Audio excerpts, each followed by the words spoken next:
السلام علیکم گائز، کیسے ہیں آپ؟ امید کرتے ہیں کہ آپ سب خیریت سے ہوں گے، خوش ہوں گے، اور ہماری دعا ہے کہ آپ ہمیشہ خوش رہیں، ہنستے اور مسکراتے رہیں۔ میرا نام ہے رحمان انور اور میں ہوں محمد اور میں ظفر اقبال۔ اور آج ہم جس ویڈیو پہ ریئیکٹ کرنے جا رہے ہیں، اس ویڈیو کا ٹائٹل ہے what can Pakistan learn from India 1991 economic crisis. تو دیکھتے ہیں ویڈیو۔ تو اگر ویڈیو پسند آئے تو لائک سبسکرائب ضرور کیجیے گا اور کمنٹ میں اپنی رائے کا اظہار ضرور کیجیے گا۔ تو کرتے ہیں ویڈیو سٹارٹ۔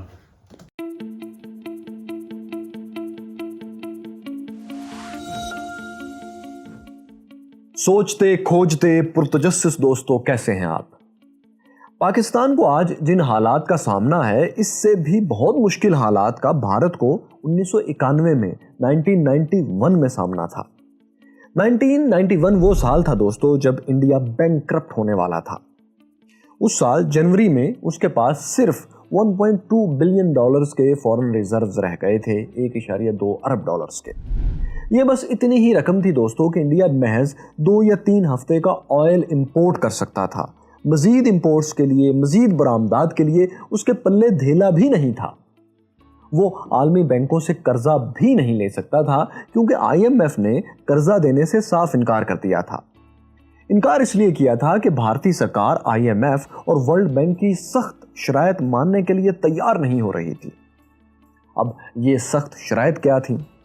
سخت شرائط یہ تھیں کہ بھارت اپنی اکانومی کو آزادی دے، اکانومی کی لبرلائزیشن کرے۔ یہ مطالبہ IMF اس لیے رکھ رہا تھا کہ 90 کے آغاز تک بھارتی سرکار ہر چیز کی قیمت تو خود کنٹرول کرتی تھی۔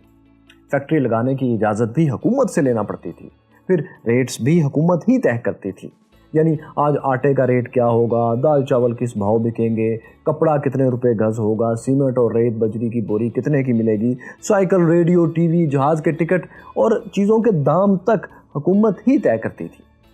یہ سارے کام بھارتی سرکار اس لیے کرتی تھی تاکہ فیکٹری مالکان کہیں اپنی مرضی سے قیمتیں بڑھا چڑھا کر منافع کمانے کے لیے مہنگائی نہ پیدا کرتے۔ انہیں خطرہ رہتا تھا بھارتی سرکار کو، سیاستدانوں کو، کہ اگر ایسا ہوا تو ان کی حکومت کے لیے مسائل کھڑے ہو جائیں گے اور اگلے الیکشن میں ان کو ووٹ بہت ہی کم ملیں گے۔ مطلب اکانومی کو لبریٹ نہ کرنے کے پیچھے شارٹ ٹرم سیاسی وجوہات تھیں انڈیا میں۔ اس کے مقابلے میں باقی جدید دنیا میں جو ترقی کر رہی تھی، وہاں اکانومی لبریٹ ہو چکی تھی، پاکستان تک میں ہو چکی تھی۔ یعنی اب مارکیٹ طے کرتی تھی کہ کس چیز کی قیمت کیا ہوگی۔ مثال کے طور پر مارکیٹ میں کپڑے کی بہت سی فیکٹریز جب کھلیں گی تو سب فیکٹریز ایک دوسرے سے مقابلے میں، کمپٹیشن میں کپڑے کی کوالٹی بھی بڑھائیں گی اور قیمت بھی ایسی رکھنا چاہیں گی کہ زیادہ سے زیادہ گاہک ان کا کپڑا خریدیں۔ ایک کمپٹیشن ہوگا جس میں سپلائی اینڈ ڈیمانڈ کے معروف اصول کے اعتبار سے مارکیٹ ریٹس طے ہو جایا کریں گے۔ یوں ہر سطح کی آمدنی والوں کے لیے ہر طرح کے کاروبار شروع ہو جائیں گے۔ سستا خریدنے والوں کے لیے کم قیمت پروڈکٹس میں مقابلہ ہو رہا ہوگا، اور جو لوگ مہنگی بڑھیا اشیاء خرید سکتے ہیں ان کے لیے مہنگے داموں والے کارخانے لگیں گے، مہنگی چیزیں بنیں گی۔ پھر جب یہ سارا سلسلہ شروع ہوگا تو فیکٹریز کو یا بزنس مالکان کو بینکس قرض بھی دیں گے اور اس پر کچھ انٹرسٹ وغیرہ لیں گے۔ اس سے پھر نئی فیکٹریز اور نئے ادارے وجود میں آئیں گے، نئی جابز کریٹ ہو رہی ہوں گی، نوکریاں ملیں گی، ایک بڑی مڈل کلاس پیدا ہو جائے گی۔ تو یہ سب کچھ دوستو ترقی یافتہ دنیا میں ہونے لگا تھا، جبکہ بھارت میں یہ حال تھا کہ فیکٹری کون سی لگے گی، کون لگائے گا، کیا بنائے گا، کیسے بیچے گا، کتنے کا بیچے گا، کس کو بیچے گا، ہر چیز کے لیے ایک پرمٹ، ایک سرکاری لائسنس چاہیے ہوتا تھا۔ اس سارے گھن چکر کو انڈیا میں لائسنس راج کا نام دیا جاتا تھا۔ ایک لائسنس راج تھا انڈیا میں۔ اس سے اکانومی پر سرکار کی گرفت تو مضبوط رہتی تھی، لیکن ملک روز بروز کمزور ہوتا جا رہا تھا اکنامکلی۔ ایسا سسٹم انڈیا میں اس لیے تھا کہ نہرو کے زمانے سے جواہر لال نہرو جو انڈیا کے بانیوں میں سے ہیں، ان کے بنانے والوں میں سے ہیں، بھارت کو آزادی دلوانے والوں میں سے ہیں، ان کے زمانے سے بھارت میں سوشلسٹ سوچ والے لیڈرز ہی زیادہ تر پالیسیز بنا رہے تھے۔ لیکن اب بھارت کا سب سے بڑا برائے نام سوشلسٹ اتحادی، کیونکہ آخری دنوں میں سوویت روس کوئی سوشلسٹ نہیں رہا تھا، وہ ٹوٹ چکا تھا۔ بھارتی کرنسی کی ویلیو جو پہلے سوویت روس سے ایکسچینج ریٹ کی وجہ سے بھی کافی بہتر رہتی تھی، وہ بھی گر چکی تھی، کیونکہ سوویت روس سے انڈیا روپوں میں ہی ڈیل کر لیتا تھا۔ اب تو دنیا سے ڈالرز میں ڈیل کرنا پڑ رہا تھا۔